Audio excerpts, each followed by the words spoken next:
Ajuda-nos a transmitir a Tua palavra segundo a Tua vontade.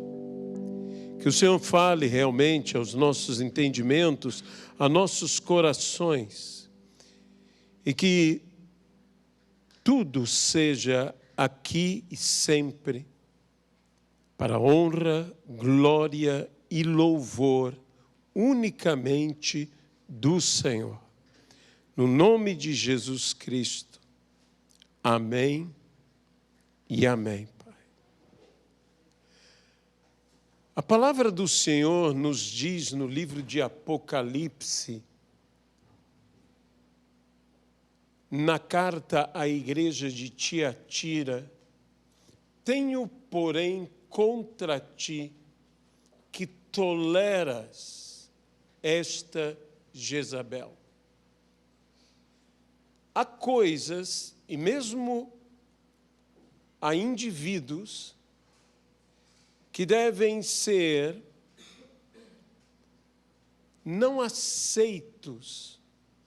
Devemos ter uma rejeição, ou não devemos tolerar dentro da igreja, especialmente quanto à ministração.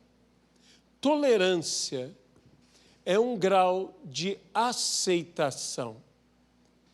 E aceitar, na língua hebraica, tem uma ideia de absorver.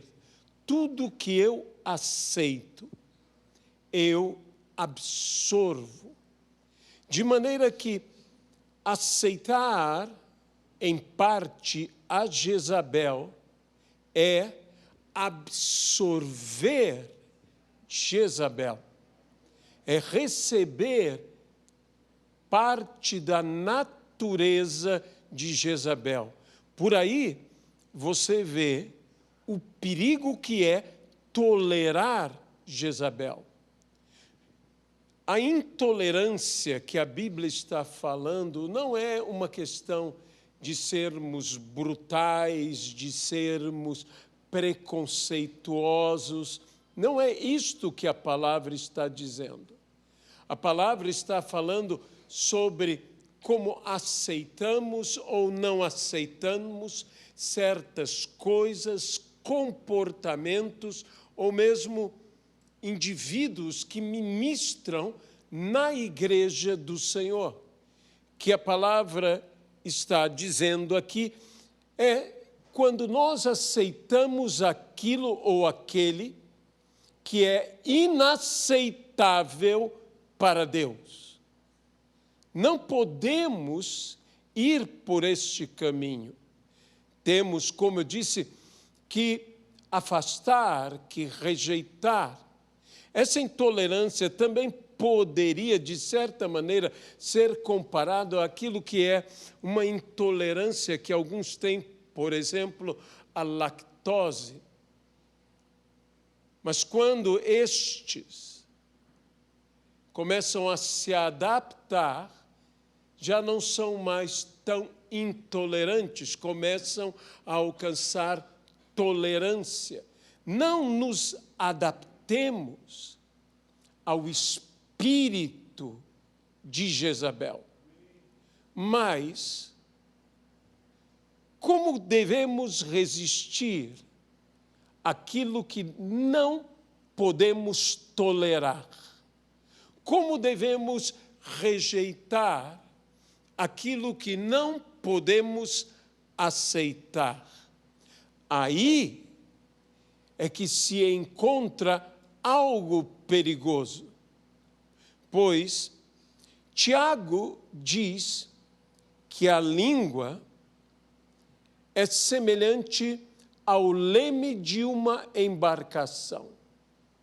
É um pequeno fogo que pode queimar todo o corpo. E ainda diz que pode levar todo o corpo a queimar no inferno. Isso significa dizer para onde o nosso leme está nos levando. para onde a nossa língua está nos levando. Por quê eu trago este tema? Porque vivemos um tempo na igreja, um tempo talvez de indignação, e é necessário que nos indignemos com o que Deus não aprova, com o que Deus não aceita. Mas devemos tomar muito cuidado na nossa indignação para não sermos levados para onde não devemos ir. Pois, mais uma vez eu digo, a língua é o leme dessa embarcação que somos nós, para onde nossa língua está nos levando. Para onde nossas palavras estão nos conduzindo. A Bíblia diz, irai-vos, mas também diz, não pequeis. Não se ponha o sol sobre a vossa ira. Como irar-se e não pecar? Uma ira que chamemos de uma ira santa. Deus tem uma ira santa.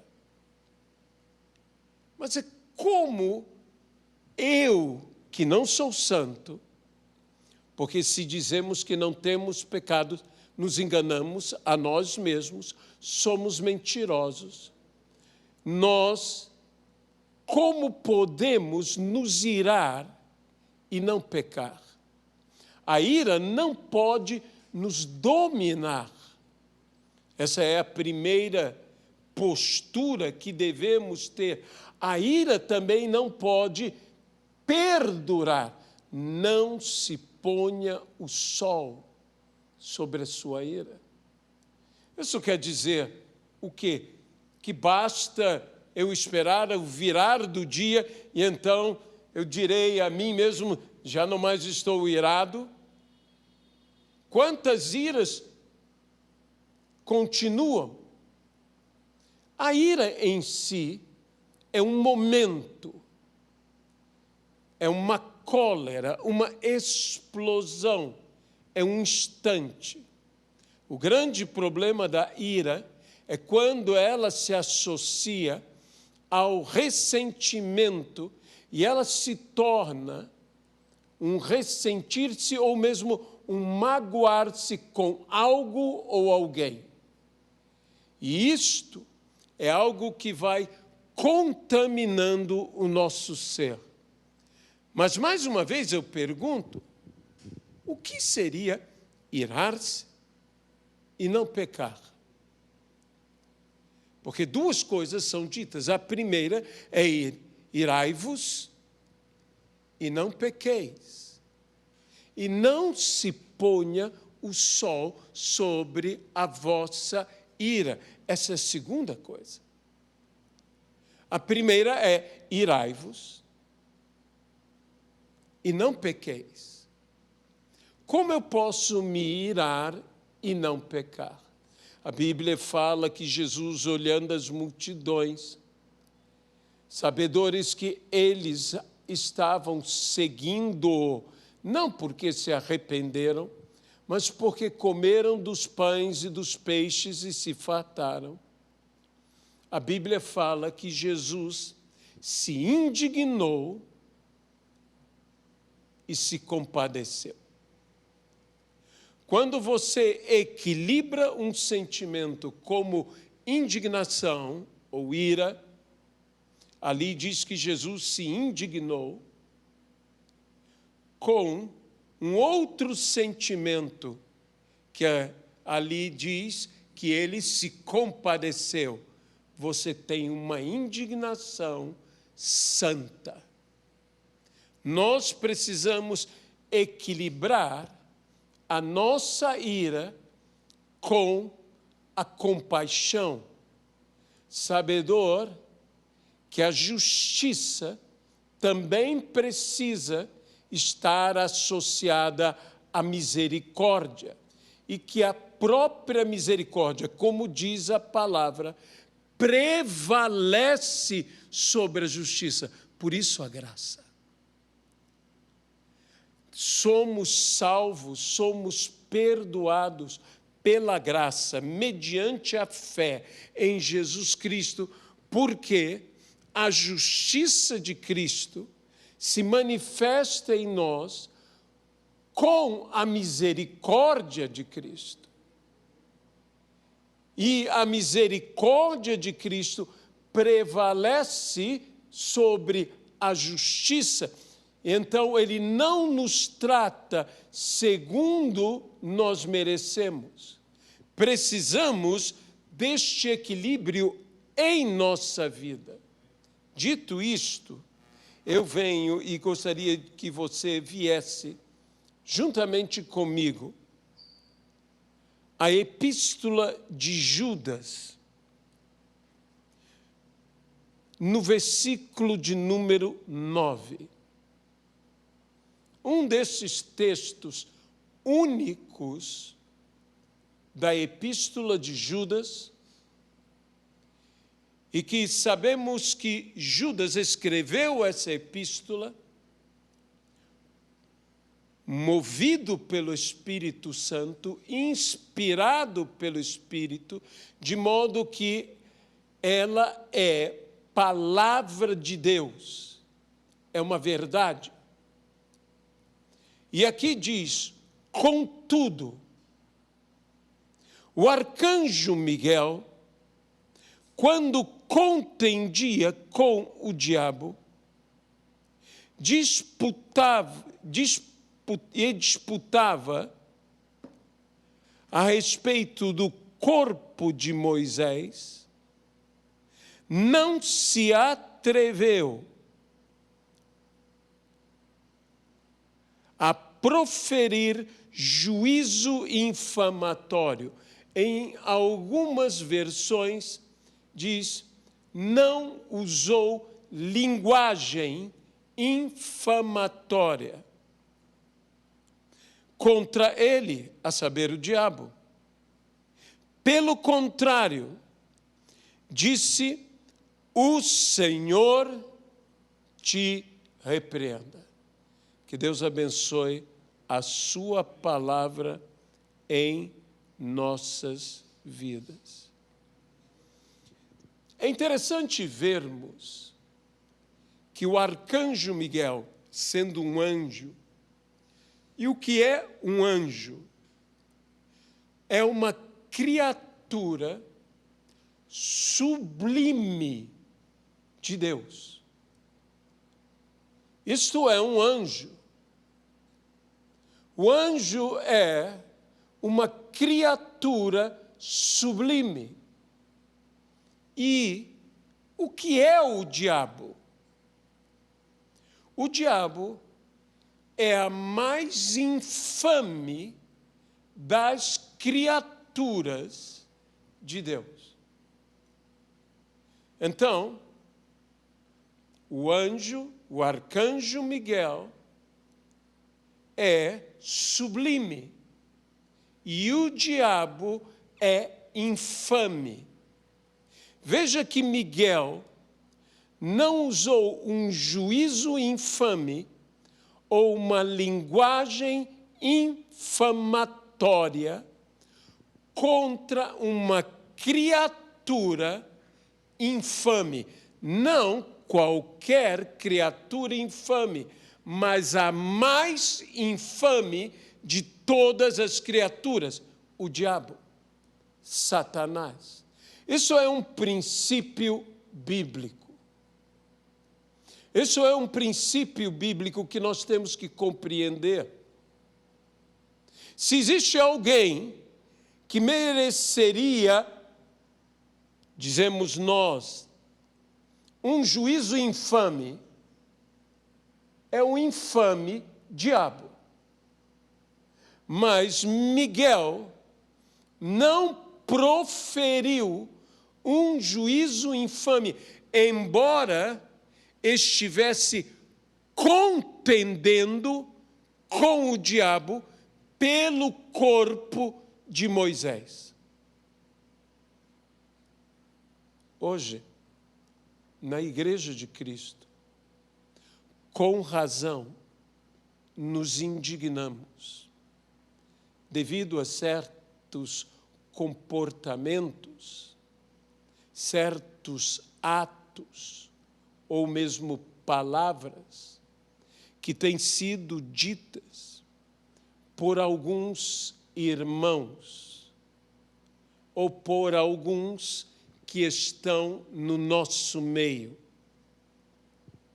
Só que percebo que muitas vezes nós estamos sendo dominados pela nossa ira, pela nossa indignação, e estamos tratando aos irmãos conforme a nossa indignação.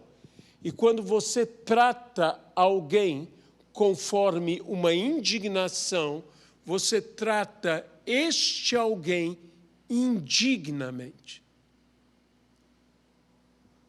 Veja, Miguel, contendendo, estava numa contenda, estava numa luta, mas ele não ousou proferir um juízo infamatório, infame, contra a mais infame das criaturas. E nós, que não somos sublimes como o arcanjo Miguel, mas também não somos infames como o diabo. Estamos, por vezes, contendendo, e eu digo, por causas justas, indignados por motivos corretos, não aceitando o que Deus também não aceita, mas falhamos ao permitir que a nossa boca não fale como deveria falar, porque saia da sua boca unicamente o que for bom para edificação. Mesmo que eu tenha e seja necessário repreender, admoestar, disciplinar a quem quer que seja, eu não posso proferir um juízo infamatório. Eu não posso permitir que a indignação tome conta do meu falar. Vamos ser sinceros. Como nós temos visto isto em nosso meio, nos nossos dias. Como nós temos visto, às vezes, num ardor profético, falarmos de uma maneira que não deveríamos falar. Repreendermos de uma forma que não deveríamos repreender. Porque, eu volto a dizer, para onde a tua língua, o leme da tua vida, está te conduzindo. Sou levado, ou qualquer um de nós pode ser levado, por um impulso, por um ardor, por uma fúria, uma ira. E eu volto a afirmar, você pode estar coberto, eu posso estar coberto de razão, mas eu preciso vigiar, refrear a minha língua. Ainda que eu esteja certo, ainda que o outro esteja errado. Meus irmãos, eu estou falando sobre o arcanjo Miguel e o diabo. Não há como comparar um e o outro. E nós sabemos que estes contendem, e a Bíblia fala em Apocalipse que Miguel e os seus anjos lutavam com o diabo e os seus anjos. Miguel contende com Satanás, mas ele não fala como Satanás. Eu diria, de uma outra forma, não lute com o diabo usando as armas do diabo. Ele é muito mais habilidoso com as armas dele do que qualquer um de nós. Saiba resistir ao diabo. Veja, o diabo contendeu com Jesus Cristo durante a tentação. Ele disse: manda que essas pedras se transformem em pães. Jesus respondeu: nem só de pão viverá o homem, mas de toda a palavra que procede da boca de Deus. Nós precisamos aprender com o Senhor Jesus que até diante do diabo que contendia com ele, que o tentava, que o provocava, que o colocava à prova naquele momento, Jesus não deixou de ser manso e humilde de coração. E nós precisamos manter a mansidão e a humildade mesmo diante das provocações do diabo. Miguel contendia com o diabo pelo corpo de Moisés. Porém, ele não usou linguagem infamatória. Nós somos protestantes. Essa palavra protestantes vem de quando, no diálogo na Alemanha entre católicos e protestantes, no início da Reforma, foi estendido aos chamados reformistas, que esses poderiam apenas se manifestar nos lugares que havia reforma, não nos outros lugares que eram de domínio católico, eles não poderiam. E então, eles se levantaram e protestaram contra aquilo. Por isso, eles foram chamados e somos chamados até hoje de protestantes, aqueles que protestam, que não aceitam e, portanto, protestam. Mas, por vezes, me parece que nós estamos mais apegados a protestar do que a pregar a verdade. Que às vezes nós somos mais levados por um espírito de protesto que me leva mais à contenda, e a contenda me leva a posturas, por vezes, equivocadas, do que estar falando a verdade. A Bíblia mesmo disse e nos diz que nós devemos falar a verdade, mas diz em amor. Porque se eu falo a verdade sem amor, eu simplesmente afronto, eu simplesmente estou possivelmente ofendendo. E alguém dirá: você pode ofender com a verdade? Você pode ofender com a verdade. Porque a ofensa não está limitada ao que eu falo, mas a forma como eu falo. Se eu falo algo bom, mas de forma escarnecedora, eu ofendo. Ainda que seja algo bom que eu esteja falando. Porque a forma como eu falo nega o que eu estou falando.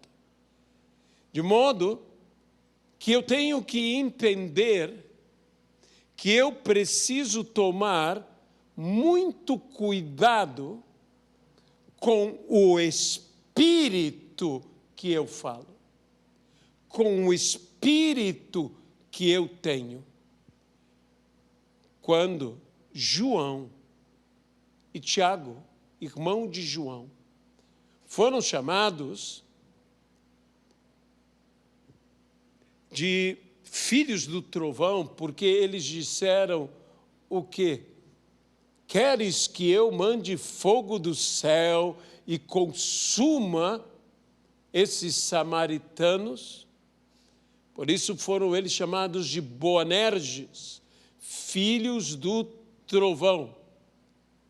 Jesus disse a ele: vós não sabeis de que espírito sois.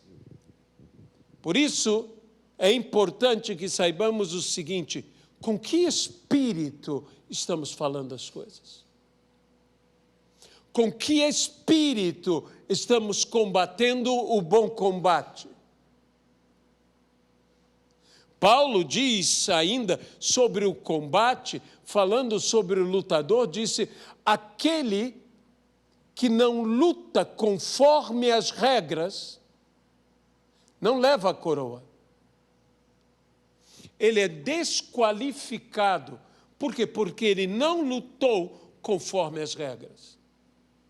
Nós temos regras para lutar.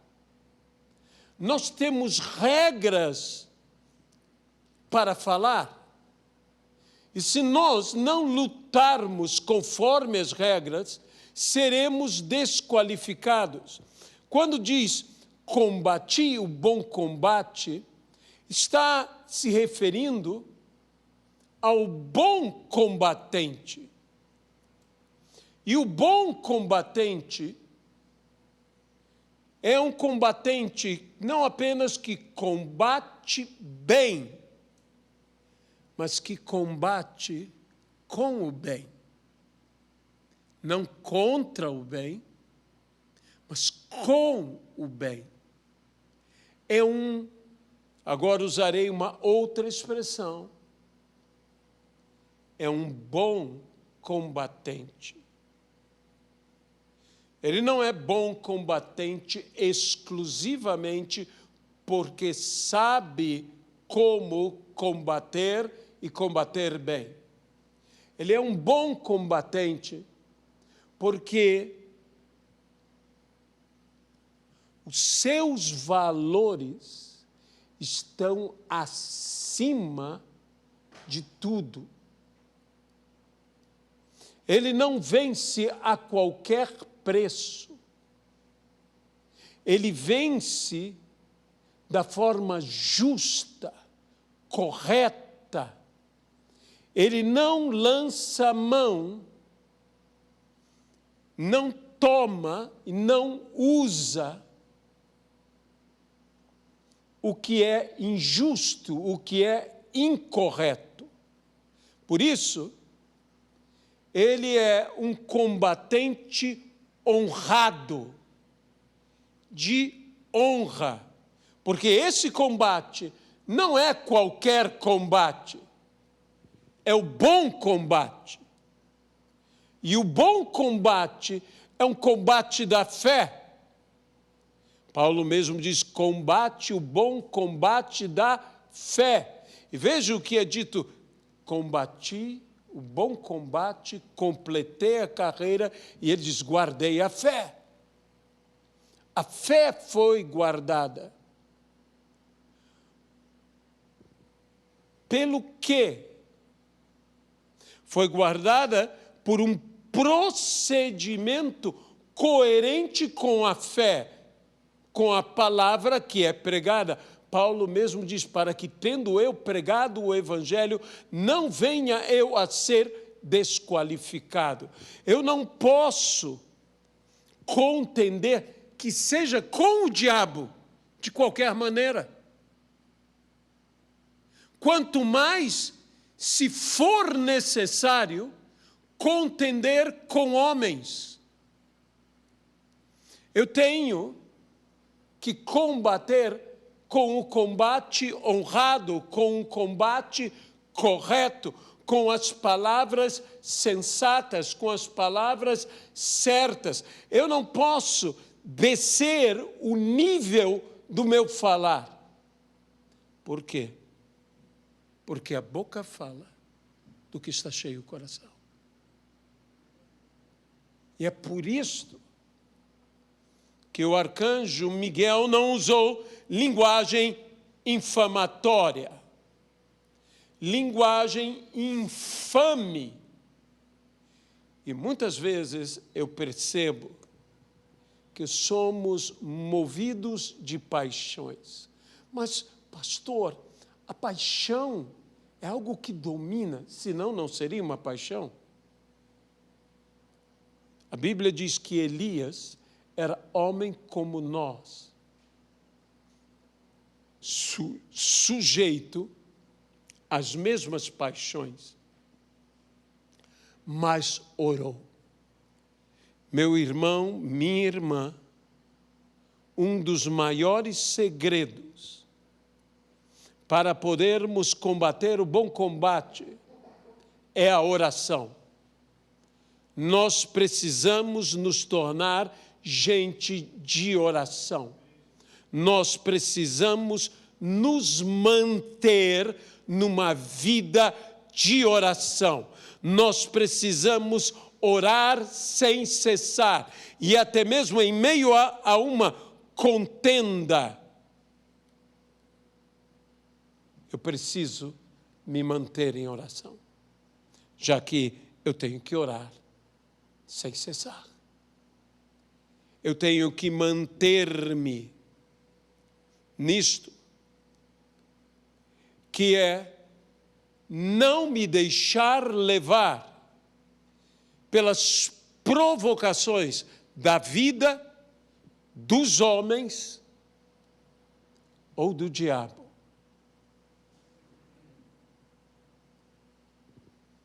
Não permitir que a minha boca profira juízo infamatório.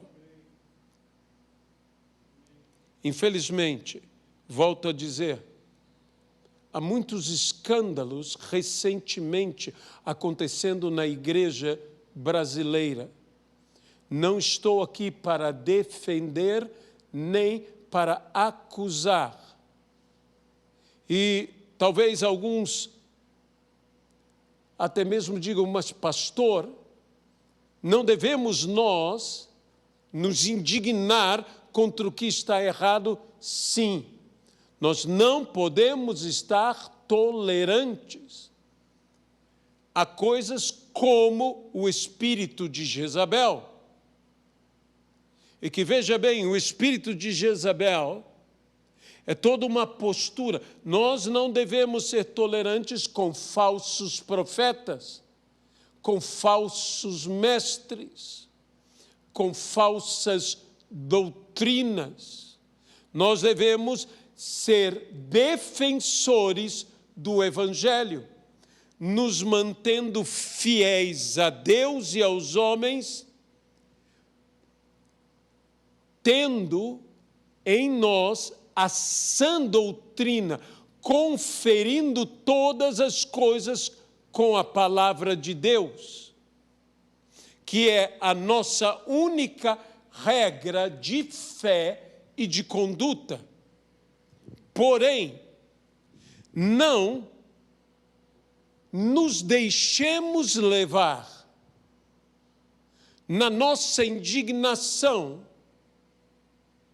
no nosso não aceitar, volto a dizer, o que é inaceitável aos olhos de Deus,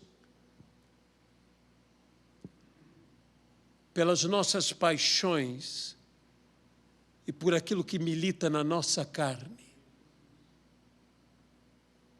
De modo que, se eu, à semelhança do que aconteceu com o apóstolo Paulo, tenho que repreender alguém, como Paulo teve que repreender a Pedro, Paulo disse: eu repreendi a Pedro na cara, porque ele se tornou repreensível. Ele não repreendeu Pedro nas costas. Ele não falou mal de Pedro. Ele falou com Pedro. Ele repreendeu, admoestou a Pedro. E eu creio que nós precisamos admoestar uns aos outros. Mas lembrando que o amor é o vínculo de toda a perfeição.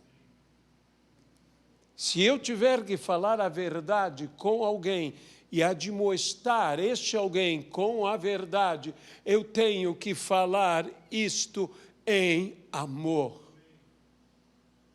E não permitir que o meu espírito se inflame e eu levante contra este meu irmão ou esta pessoa que é passível de admoestação, um juízo infamatório. Muito menos que eu amaldiçoe alguém. E amaldiçoar, literalmente, é falar mal.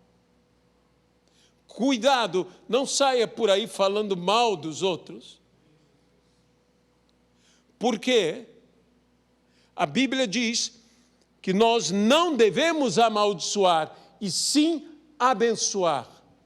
Volto a dizer, isso não é tolerar o erro, isso não é tolerar a Jezabel. Jezabel tem que ser um espírito intolerável a mim. Eu não tenho que ter grau de aceitação nenhum,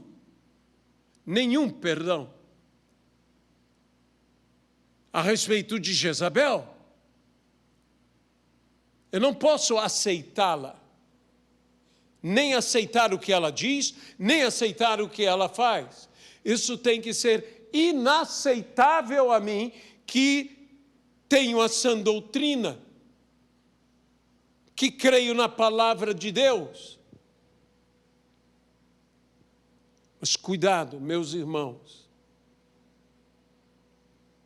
aprendamos com o exemplo dado por essa sublime criatura que era um anjo, que quando contendeu com o diabo, que é uma infame, a mais infame das criaturas, não ousou dizer contra o diabo juízo infamatório.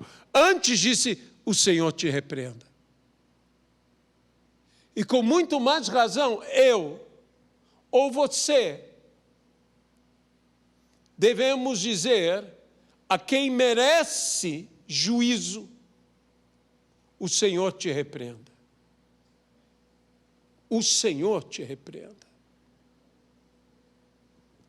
Quando Davi e Saul agiu como agiu, e Saul foi um homem endemoniado, inclusive, embora inicialmente era um ungido do Senhor, um abençoado, um escolhido do Senhor, Saul tentou matar Davi. Veja, Davi não levantou a mão contra Saul, mas nós estamos levantando a mão porque estamos levantando as palavras contra.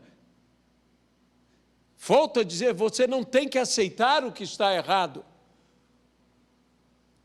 Mas cuidado com que espírito nós estamos falando. Que falemos e que possamos dizer: o Senhor te repreenda. O Senhor te repreenda. Sabe, meus irmãos, há muitos que simplesmente dizem, eu sou profeta, e falam da maneira como querem falar e o que querem falar. Mas eu temo uma coisa, respeitando o dom profético, respeitando os profetas. A Bíblia diz, julgai as profecias. E a Bíblia nos diz que Deus pedirá conta de todas as palavras que nós proferirmos. De todas as palavras, Ele nos pedirá conta. Por isso, mais uma vez eu digo, irai-vos, porque há coisas contra as quais eu preciso me irar. Eu não posso deixar de me irar, mas não pequeis. Mesmo que eu tenha que irar, eu não tenho que pecar. Eu não tenho que pecar. Não se ponha o sol sobre a sua ira. Não dê continuidade a algo que deve ser apenas um momento. Cuidado. Não permita que a ira vá além do tempo que ela tem que ir. Porque eu volto a dizer, ira é um momento, é uma explosão. Ira não é uma continuidade. Não é uma fúria incessante. Irai-vos e não pequeis. Não se ponha o sol sobre a vossa ira. Saiba que a expressão mais importante de tudo isso que Deus diz, irai-vos, não pequeis, não se ponha o sol sobre a vossa ira, é não pequeis. Amém? Senhor nosso Deus, nós nos entregamos em Tuas mãos e pedimos, ó Deus, que o Senhor nos abençoe, que o Senhor nos conduza, que o Senhor nos faça ser como pessoas, como homens, pessoas dignas do Evangelho que pregamos. Abençoa-nos. É o que nós te pedimos. E desde já, Senhor, nós te pedimos a sabedoria que vem do alto. Essa sabedoria que é boa, essa sabedoria que é pura, essa sabedoria que não contamina. E que a graça do Senhor Jesus, que o amor de Deus Pai e a comunhão e consolação no Espírito Santo de Deus sejam sobre todos e sobre todo o povo de Deus, hoje e para sempre. Amém. Que Deus